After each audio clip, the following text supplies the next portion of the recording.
and welcome back to How You Living. And so we have our today's guest. We have Dr. Carlie. She is a neuropath doctor.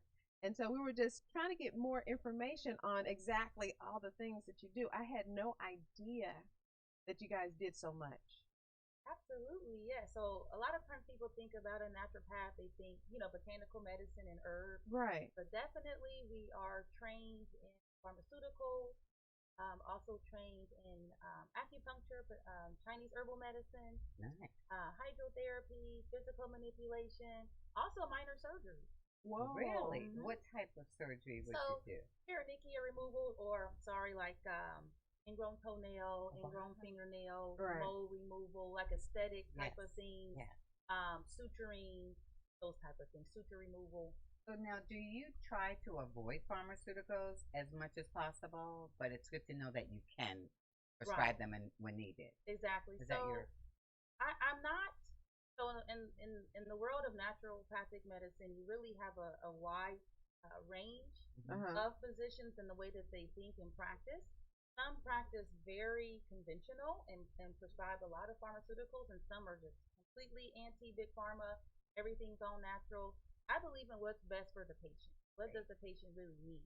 And so the thing also is most people are not looking for pharmaceuticals when they're coming to a naturopathic doctor. Right. And so usually they're looking for an alternative method. Things Right. haven't been working for them in the conventional system. So that really kind of opens the door to start to explore other avenues naturally for the patient. That sounds awesome. So you know. So we are in the time of Corona. Mm-hmm. Like we were saying during the break, it's like, okay, so now we have Corona, just waiting on the aliens. So I'm sure that you have a lot of people that are coming to you either in the middle of it, had it, trying to avoid it. So what kind of things or advice are you giving to people in either of those situations if they had it? Because you do have residual stuff. Because I hear Yes, people still right. can't breathe, or not can't breathe, but can't taste. So what kind of advice are you giving? Well, the main thing as far as prevention, right? Mm-hmm. Because, like I was explaining to you, working in the clinic, my medical director at the clinic is a COVID ER physician. Right. And so we have conversations about this all the time. And so we were talking about what's the best way for someone to be prepared if they are to come in contact with the virus. Mhm. And his answer, which you would expect it from me, Right. right? But coming from him, I said, "Say you a naturopathic doctor," but good nutrition. Yes. Because he's like, we'll have two patients come into the emergency room. One, both maybe critical, maybe both on the ventilator. One gets well, gets better, goes home. The other one succumbs to the virus. Yeah. The only difference that we really see is the way the person's immune system responds. Right. And he said, we understand that the way that we're going to boost our immune system, we can take all these supplements and all these things, and that's great. It takes time to build up, right? Mhm. But the best way to get the vitamins and the nutrients that you need for your immune cells to react properly is to eat nutrient dense foods. Nutrient dense food. So, Dr. Carlie, are we looking at the food pyramid for nutrients? Or so is the food pyramid have all the grains So at the bottom? I would say fruits and vegetables. Oh, okay. Yes. That's a no-brainer. Fruits and Yeah. vegetables are going to have those Yeah. vitamins and minerals that you really need. So you want to eat primarily Yes. healthy, fresh from the produce section of that outlining parts of the grocery store. Mhm. Kind of Mhm. skip the aisles. That's right. That's where you're going to find your most nutrient dense food. Okay. Because I always had these discussions with my mom because she's like, I want to clean my colon. I was like, well, just eat raw. And she's like, well, I have to eat all raw, so you can eat it slightly cooked but still make sure it's crunchy. Mm-hmm. And so what I've seen, especially in the community, people say, well, I've been eating a lot of fruit. Like, okay, but that's still really lot of high in sugar. sugar. Yeah. So But the thing is, and it's really a misconception that fruit is bad, especially if you're diabetic. That's Oh, not okay. necessarily true, okay. because fruit in general is not a high glycemic index food. Mm-hmm. And so a diabetic can eat fruit, and especially because it has the fiber and the other nutrients in it, what we want to avoid is the refined carbohydrates and the refined sugars. Yes. Or juice, right? And juice, exactly, because that's just the sugar. You don't have the fiber. that comes along. Like think about the skin of the apple, right, or the skin of the plum. You're missing all of that in the juice. Unless you're drinking a beet juice or something like that, carrot juice.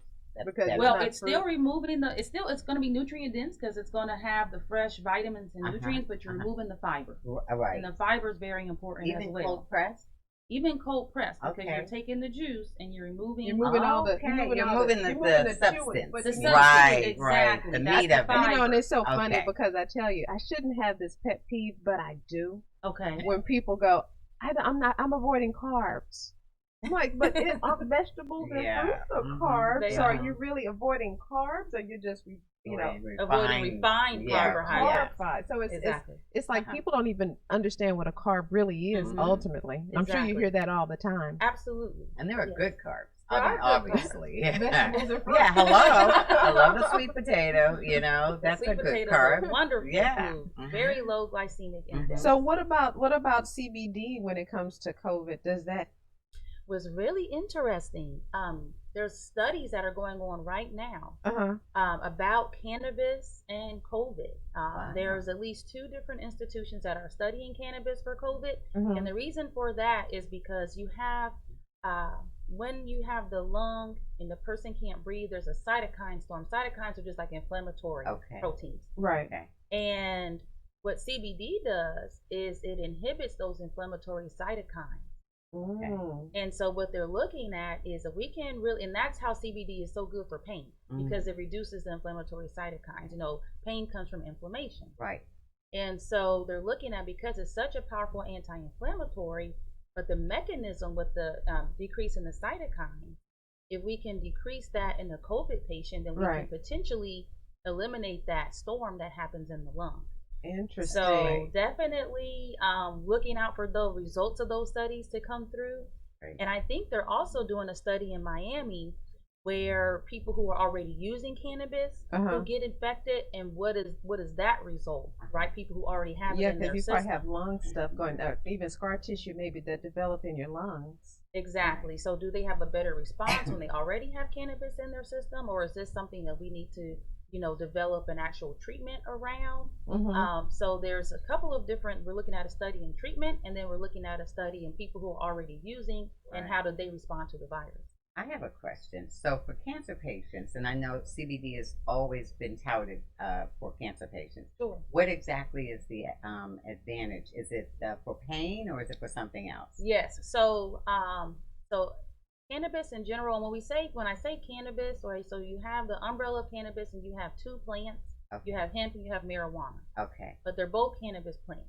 And so I like to talk, there's over 113 different cannabinoids. Okay. So CBD is one. Okay. THC is another.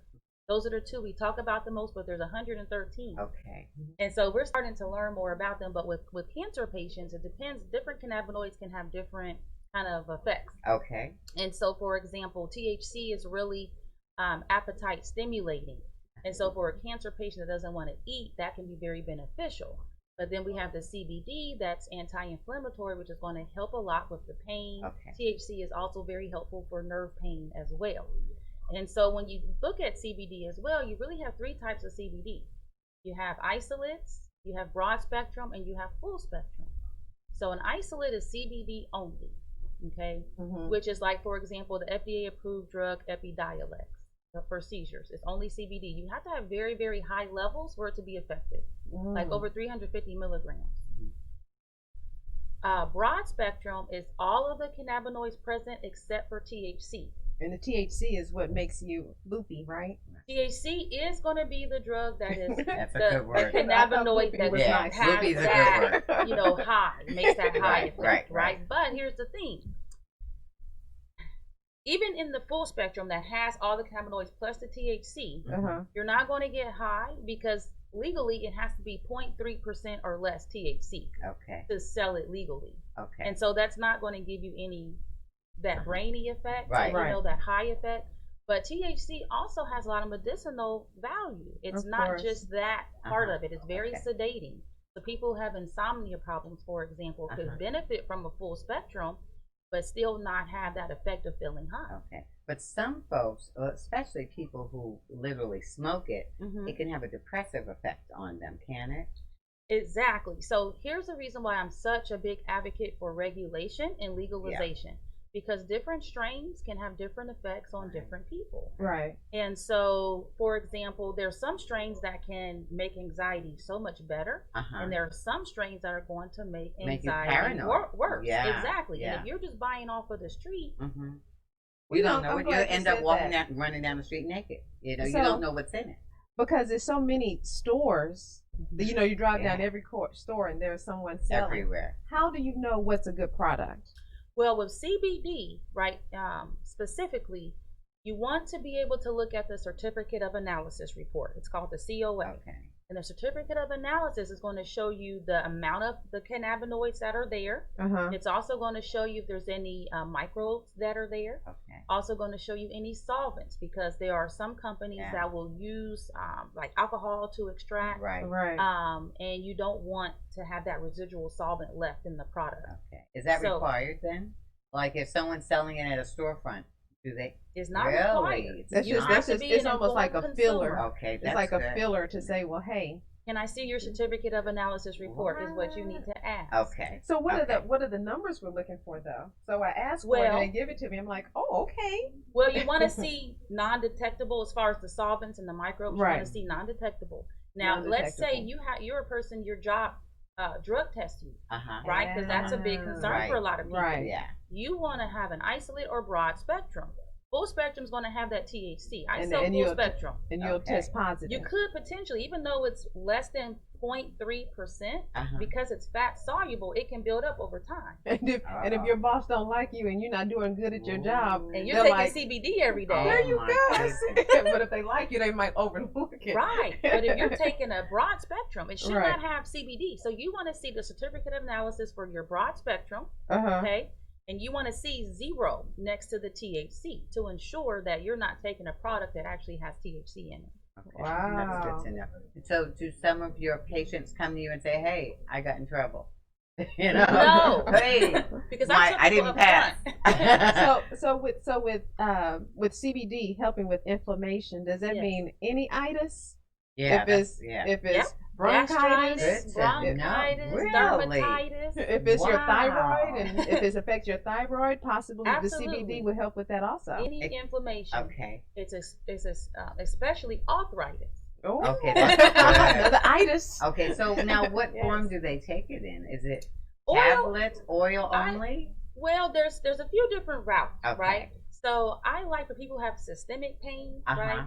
Oil, orally, right, so that it can circulate through the body systemically. But there's topicals as well. So if you have just the elbow, you know. So if you have a skin breakout, is that what it would be good for? Yeah, so if you have a skin breakout, you can use topical as well. Okay. And then there's also the smokable flower. Yeah. I don't really advocate for smokable products just because just inhaling burnt product in general. I think there's better ways. You know, there's edibles and other ways to get it in. And also when you smoke something, for example, you also have terpenes. Okay. Which are in the plant that also have medicinal value. It's just another phytochemical. Yeah. That really is responsible for the aroma of the plant, right? And so, but they have medicinal value too. And when you burn something, when you are smoking something, that heat will burn the terpenes. So you're losing medicine when you put fire to it. So baking it in the oven, for example. He loves a good smoke. So if someone wanted to get in contact with you, what's some of your website or Instagram, social media? Yeah, I'm at drcarlie.com. That's great. Yeah, it's easy. Carlie, drcarlie. I'm also on Facebook at Dr. Carlie, Instagram at Dr. Carlie as well. Yeah, because we definitely want to have you come back and talk to us even more. Yeah, I have so many other questions we need to ask. Yes, we'll see her in October. Oh, yeah. I don't know. We're going to. Yeah, we'll bring you back in October. We can talk about the endocannabinoid system. Yeah, hello. So that's her favorite. We'll have you back. So, thank you so much for joining us this morning. Thank you for having me. And so next we're going to have Mr. Ronnie Coleman Jr. He is a jazz guy, and we get to talk jazz. So we go from CBD to jazz. And I'm hoping he gets to serenade us. I need some music in my life this morning. So we'll take a short break on How You Living. Be right back.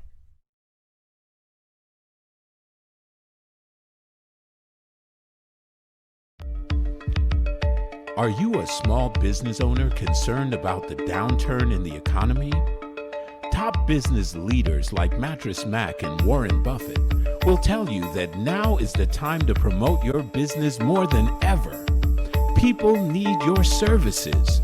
Your business needs an edge. Learn about special advertising packages for small businesses right here on Edge Radio. Find out more, give us a call at 281-744-0446. That's 281-744-0446. Edge, because truth still matters.